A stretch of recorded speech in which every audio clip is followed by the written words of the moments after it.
L'art de briller, c'est le podcast qui t'invite à t'écouter, à oser et à prendre pleinement ta place sur la planète business. Je suis Lucie Lortola, coach pour les entrepreneurs qui veulent vivre de ce qui les fait vibrer, mais sans sacrifier leur santé mentale. Ce podcast, c'est une safe place où je te partage à la fois mon parcours et pas mal de conseils pour t'aider à développer ton entreprise. Que je parle de mes joies, de mes problèmes ou de tes problématiques, l'objectif c'est avant tout que l'on passe un bon moment ensemble. Aujourd'hui, on se retrouve toujours dans les conditions du direct de la dernière fois. De l'épisode qui est sorti le 17 novembre. Donc je ne sais pas si vous êtes au courant, parce qu'il y a des épisodes qui se seront peut-être greffés entre-temps. L'idée, c'est que j'avais 1 heure à perdre pendant que mon fils était au théâtre. Donc je suis actuellement enfermée dans ma voiture, dans un parking souterrain. Donc si jamais le son n'est pas terrible, je suis désolée. Et si jamais vous entendez des moteurs, des klaxons et des gens qui claquent les portes de leur voiture à côté de moi, c'est les aléas. Je suis désolée. Je vais quand même essayer de vous faire passer un bon moment parce que l'épisode du jour est assez sympa. Je vais vous partager 4 choses dont j'ai pris conscience, 4 leçons que je peux tirer de mon entreprise depuis que j'ai repris après mon congé maternité. J'espère que c'est pas le titre que je vais donner à cet épisode parce qu'il est beaucoup trop long. Pour comprendre le contexte, il faut savoir que moi du coup j'ai accouché d'une petite fille prénommée Athéna le 18 juillet dernier. Donc je me suis arrêtée de travailler, je crois que c'était le 15 juin jusqu'au 20 septembre je dirais. Donc là on est mi-novembre et ça fait 1 mois et demi, quasiment 2 mois, ouais, à quelques jours près, que j'ai repris le travail. Et entre-temps, j'ai sorti ma nouvelle offre, Magnetic Business. J'ai déjà rempli une promotion de 6 élèves, généré 8 300 € de chiffre d'affaires. J'ai intégré les filles de la promotion, ça fait déjà plus de 2 semaines qu'elles ont intégré du coup le programme et on s'amuse bien ensemble, c'est trop chouette. Et donc là, je suis en train de commencer les préparatifs pour la nouvelle promotion au mois de janvier 2026. D'ailleurs, si ça t'intéresse, je te laisse regarder le formulaire de candidature dans la description de cet épisode. Il y a peut-être encore une place pour toi pour intégrer Magnetic Business en janvier ou en février 2026. Ok, donc du coup, j'ai repris le travail. Ma petite est gardée du lundi au jeudi soir. Donc le vendredi, samedi et dimanche, je ne travaille pas. Et il y a quand même pas mal de choses qui ont changé dans mon entreprise. Sachant que quand j'ai arrêté au mois de mai-juin, alors je générais un bon chiffre d'affaires, mais donc autour de 3 000 4 000 € par mois.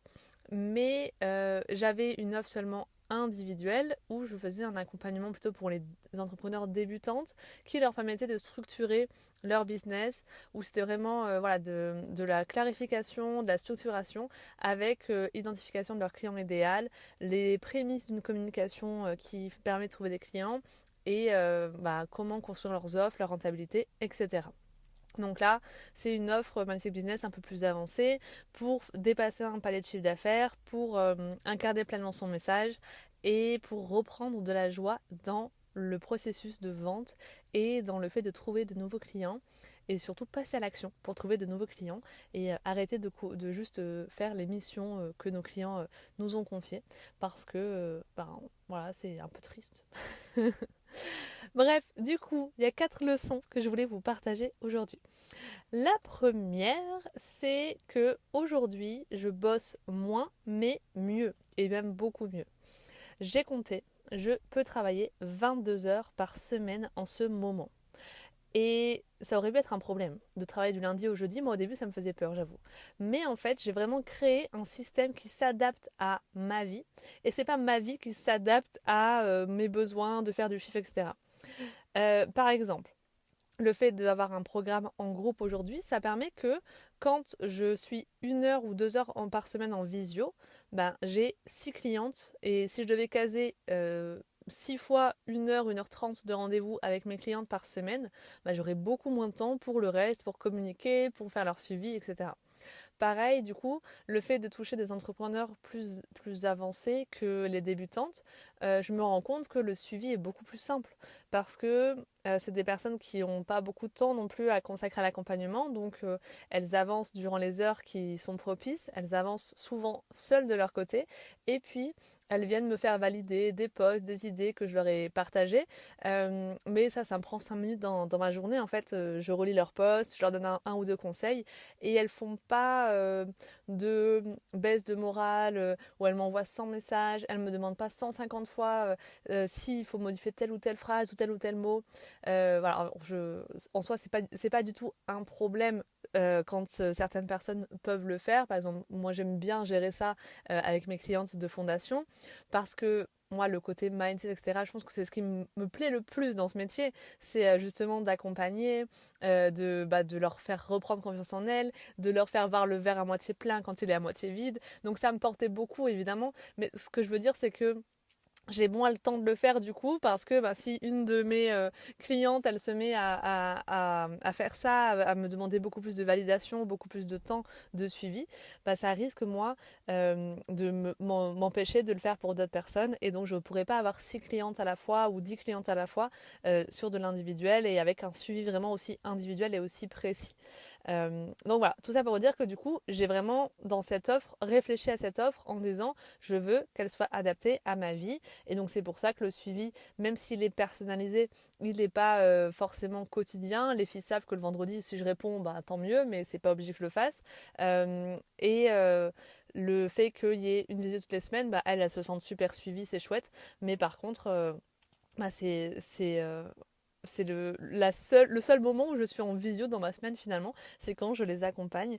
Donc voilà, et j'ai encore beaucoup de temps devant moi. Je me sens pas du tout, mine de rien, je me sens pas du tout stressée par le temps et me dire oh là là, il faut que je fasse ça. Enfin, des fois, je me mets la pression toute seule, hein, mais je me sens pas débordée, quoi. Voilà, j'ai pas l'impression que vite, vite, il faut que je fasse ça, vite, vite, ma to-do list, voilà. Et donc, deuxième chose qui est un petit peu en lien, enfin, c'est la même idée, je travaille moins mais mieux. Et donc, pourquoi je vous disais ça? En fait, ça me permet le fait d'avoir moins de temps, de faire seulement les actions les plus actives pour trouver des clients, les actions les plus intéressantes, et donc toutes ces choses qu'on se rajoute des fois, je les fais pas en fait, et j'arrête pas comme ça de me délester de certaines choses où je me dis mais ça, est-ce que ça apporte vraiment? Et par exemple là dans le programme, je leur ai mis beaucoup de choses, je leur ai mis un podcast privé, je leur ai mis un audit de communication, voilà, des défis toutes les semaines, etc. Il y a beaucoup de choses en plus des lives, et des fois je me dis mais est-ce que ça c'est autant utile, ou est-ce que j'essaie de justifier un petit peu le prix, ou j'en sais rien. C'est un truc de money mindset qu'on fait souvent, de donner plein de trucs, mais qui en fait sont pas forcément utiles, qui vont plus les perdre qu'autre chose, et du coup est-ce que ça je pourrais pas enlever certaines parties pour la prochaine fois, et puis peut-être rajouter d'autres choses, mais du moins voilà, faire en sorte que ça me prenne moins de temps. Donc il y a encore des choses à peaufiner. Mais en tout cas, ce que je veux dire, c'est que là, par exemple, aujourd'hui, si je prends la façon dont j'ai travaillé, bon c'est vendredi, donc je travaille pas normalement, mais je devais, vu que je fais un lancement lundi, ce que j'ai fait ma routine d'engagement sur Instagram, je suis allée répondre à mes commentaires, je suis allée envoyer des messages à des personnes potentiellement intéressées par l'offre, et donc ça, c'était intéressant de leur parler quelques jours avant. Voilà, des choses comme ça, où en fait, du coup, ça a été purement stratégique. Et là, par exemple, j'enregistre un épisode de podcast parce que je sais que je vais être régulière là-dessus et que ça me rapporte énormément en conversion. Voilà, donc en gros, je travaille peu. Là, peut-être qu'aujourd'hui, j'ai travaillé 1 heure et demie. Mais par contre, c'est des actions à chaque fois ultra stratégiques, et je me perds pas à peaufiner les slides de mon mentorat en ajoutant la plus belle couleur. Non, j'ai pas le temps pour ça. Mais bon, pour faire les bonnes actions les plus stratégiques, encore faut-il savoir lesquelles est-ce qu'il faut faire. Et ça, c'est une autre histoire. Deuxième idée, après, donc je travaille moins mais mieux. La deuxième idée, c'est que en fait, on veut toujours plus et on apprécie pas, on prend pas vraiment le temps d'apprécier ce qu'on a. Ça, c'est vraiment un truc des entrepreneurs, hein. Je l'entends partout. Mais c'est vrai qu'on se fixe toujours des objectifs. Et moi, j'adore me fixer des objectifs parce que c'est vrai que c'est quelque chose qui me permet de savoir où je veux aller. Ça me permet, quand je vois que je les ai atteints, de me dire waouh, en fait, j'avance. Et ouais, c'est ce qui me motive à me lever le matin. Si j'avais pas d'objectif fixé, je pense que j'irais pas chercher les clients, je pense que j'irais pas communiquer, je serais beaucoup moins incisive. Je sais pas si ça se dit, mais vous voyez ce que je veux dire. Voilà, je ferai des actions, mais un peu dans le vent, parce que je saurais pas trop où je vais. Là, si j'ai autant de motivation, si je fonce autant, c'est parce que je sais que j'ai un objectif à atteindre. Et donc, dès qu'un objectif est atteint, alors bien sûr que je célèbre, c'est très important pour moi de célébrer mes victoires, de fêter ça, etc. Mais le lendemain, je passe direct au prochain objectif. Et je trouve ça un peu malsain en fait. Là, par exemple, au mois de novembre, du coup, non, au mois d'octobre, j'ai généré 8 300 € de chiffre d'affaires, mais c'était la première fois de ma vie que ça arrivait de trouver 6 clientes d'un coup, de générer autant d'un coup. Mais ok, je l'ai célébré, ça m'a fait plaisir. Mais là, je suis en train, voilà, en novembre, je suis en train de préparer mon second lancement. Je veux faire plus d'argent, je veux trouver plus de clients. Et hop, en fait, on est reparti pour autre chose. Et il y a un moment donné, on peut pas. Enfin, c'est triste de juste passer à la trappe et dire ok, allez, encore plus, encore plus loin. Allez, on continue. Et je pense que une des choses qui fait que les entrepreneurs, on est tout un peu épuisés, mais voilà, même si je me mets pas forcément dans ce truc-là, mais ça m'arrive de sortir d'une journée fatiguée, c'est parce qu'on en veut toujours plus en fait. Donc d'un côté, c'est hyper motivant, ça nous permet d'aller plus loin et de continuer de persévérer, mais d'un côté, c'est hyper malsain. Il faut vraiment qu'on arrive à se concentrer sur tout ce qu'on a accompli, de célébrer nos victoires. Donc bon, ça c'est un truc que je mets au cœur de tous mes programmes, mais voilà. Mais aussi des fois peut-être de juste se dire, écoute, ce mois-ci j'ai pas de stratégie. En fait, ce mois-ci j'ai pas de lancement, je cherche rien. Juste voilà, j'avance. Se laisser un peu plus porter par la vie. C'est peut-être un truc que je me ferai en 2026. Bref, donc ça c'était la deuxième idée. Troisième idée, c'est que ça va un peu dans le même sens, mais je me rends compte que j'ai normalisé des choses qui me faisaient rêver il y a peu et qui sont pas du tout normales en fait, mais pas du tout. Par exemple, là depuis que j'ai repris le travail, je pense qu'honnêtement, j'ai eu une demande spontanée pour un accompagnement par semaine. Et pour moi, c'est un truc énorme. C'est-à-dire que de recevoir des demandes spontanées via Instagram, de dire coucou Lucie, j'aimerais travailler avec toi, est-ce qu'on peut prendre rendez-vous pour en parler? Euh, c'est des choses que moi j'aurais adoré avoir en 2024, à l'été 2024, quand mon chiffre d'affaires il s'écroulait et que je doutais du fait que est-ce que être coach business à la place de rédactrice web c'était bien, c'était une bonne décision parce que là j'ai pas l'impression. Et donc j'en avais. Mais par exemple, des demandes spontanées, j'en avais une tous les 3 mois.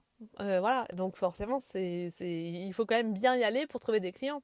Et là, vraiment, j'attire les gens spontanément, toutes les semaines, des nouvelles personnes, etc. Ou des personnes qui me suivent depuis longtemps, mais où d'un coup, tac, il y a un déclic, je ne sais pas pourquoi. Et donc, en soi, voilà, je me suis rendu compte de ça. Et hier, j'ai reçu une demande spontanée comme ça. Je me suis dit, ah super, je vais lui caser un rendez-vous. Et là, je me suis dit, mais attends, à quel moment tu normalises ça? À quel moment ça te paraît normal? À quel moment tu n'es pas là en train de danser de faire la fiesta, de danser la danse de la joie pour te dire, mais purée, mais en fait, je viens de recevoir une demande pour ce que j'aime le plus faire au monde.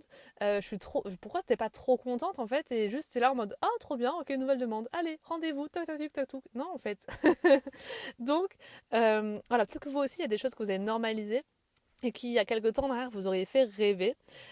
Deuxième chose, moi, que j'ai eu par rapport à ça, c'est qu'en fait, j'ai vraiment ressenti, là, dans le lancement de Magnetic Business et de façon générale, la façon dont Magnetic Business a été pensé, le fait que les personnes remplissent un formulaire pour candidater, pour avoir une place, en soi, ça crée vraiment un sentiment où j'ai l'impression que les gens au lieu d'acheter mon programme, ils me demandent la permission de les ajouter, de les intégrer au programme. C'est vraiment le sentiment qui transparaît des discussions que j'ai avec eux avant d'acheter. Par exemple, j'ai une personne qui m'a dit, écoute, je suis vraiment pas sûre d'avoir le bon profil, d'être assez avancée en tant qu'entrepreneur, mais vraiment ça me parle trop machin, ça me parle trop pour ça, ça me parle trop pour ça, et puis toi je t'aime trop, pas pour ci, pour ça, désolée je me fais saucer dans cet épisode. Non mais ce que je voulais dire c'est que cette personne-là, du coup, elle me disait limite prends-moi, prends-moi. et alors que normalement, c'est plutôt les entrepreneurs qui disent prenez mon offre, prenez mon offre. Et donc, voilà, d'avoir comme ça des gens qui candidatent à mon programme.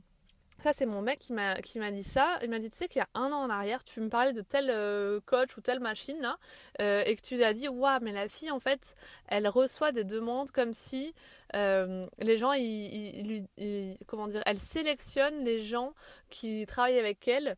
Et c'est un truc de ouf. Et le jour où j'arriverai à ça, ce sera un truc de fou. Et en fait, ce jour-là, c'est en ce moment. Et en fait, quand il m'a dit ça, je me dis, ouais, je me souviens plus que j'avais rêvé de ça. Et en fait, je l'ai rêvé. Je me suis dit, ouais, ce serait trop cool.